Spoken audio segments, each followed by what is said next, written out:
ここまで3人の方にお話しいただいたんですけど、一体これはどう進行していくんだろうという非常になんか本命を極めてきていてそれが楽しくてこういうそれを期待してこういうテーマ設定になっているんですが、ここでジュードさんにですね、3人のプレゼンテーションを聞かれて、ジュードさんご自身もいろんな活動されると思いますから、都市と芸術という文脈の中で、後半の議論につながるようなコメントをできれば頂戴できたらなと思います。よろしくお願いします。Okay, I'll try. I enjoyed all the presentations because, in a way, they mirror that idea that there's an uncontrollable environment in which ideas happen, and that's exactly what we expect the human imagination to be producing. That as soon as there is one culture, a counterculture comes on board, and then another culture will undermine that.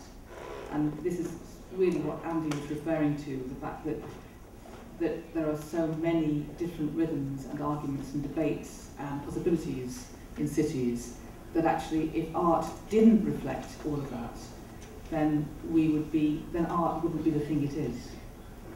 But I wanted to just give a thought. H.G. Wells talked about art being the need to create doors in walls through which we can escape, through which we can find a different space where we can consider things, experience things, transcend things, confront things. And this idea of doors in walls is something which artists need to create, not just in form and content, but in context. So I think that artists are looking all the time for what is the door that audiences go through with themselves. How do you find that door? What's the appropriate door? Where do you make that door happen? This is a tiny thought, but we spend more on alcohol than we do on art or education, by far. By far. So it's not surprising to me that one of the choices that many artists are making now in terms of finding a door is to go to a place where alcohol is and suggest that there is something more to happen there than alcohol. And this is about a redistribution of experience. In simpler societies, not that I've ever lived in one, but in simpler societies, I think we imagine or have been told that the role of art is part of the natural way of living. And therefore these doors in walls are readily available. They're almost porous immediately. And easy to find and belong to everybody. But these are societies in which encounter and relationships are more appropriate, are more of the natural communication of art than the idea of formal space or built environment. And I think that what Andy was referring to is the need that we find to say that yes, cities may systemize, they may indeed engineer routes and methods and styles of encounter, and have done that very successfully. They've built very many formal spaces, galleries, theatres, cinemas, etc.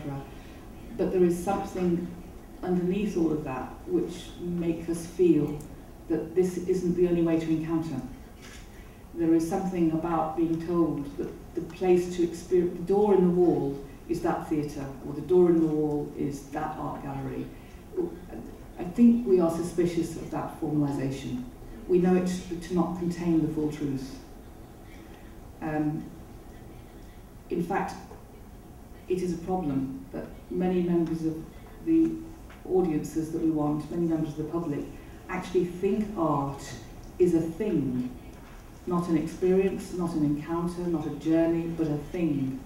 Because the formalised spaces mean that people think art is a rectangle that hangs on a wall, or art is a story that happens in a theatre. So in a way, by formalising these spaces in the way that cities engineer, we've actually reduced the knowledge of what art is for many people. And so I like the idea that you talked about with Spectacle on the Farm, of designing life, of redesigning life. Because I think that what everybody around this group is talking about is redesigning the method by which people meet up and bump into art. And that taking that on as a responsibility of artists. Instead of artists saying, well, the context is created by urban planners or arts administrators or policy makers and funders. The artists say, no, the content and the context in which art is made is within our control. I think this is very important because it's also a way that the audiences can experience artist makers in the way they experience artisans. I mean, the public have great admiration for craftspeople because they can see what they do and they can see how useful it is. I think it's very difficult for public to see an artist at work. They always see the finished object. But the kind of participatory work that is becoming so much more prevalent, the encounter work, that allows the public to see the artist as a thought maker, as well as an object maker, as a product maker, but a thought maker. And thought makers are useful, and thought makers are available, and they're fun and interesting. And this is all part, I think, of a relaxation and an acceptance by the public that not only does art matter, but actually it's much more relevant to them than they thought, and of course that they are themselves artists. Because the seed of art, if it's not in everybody, then it isn't an absolute human experience, and we know that it is, so it is in everyone. I think we think about cities that is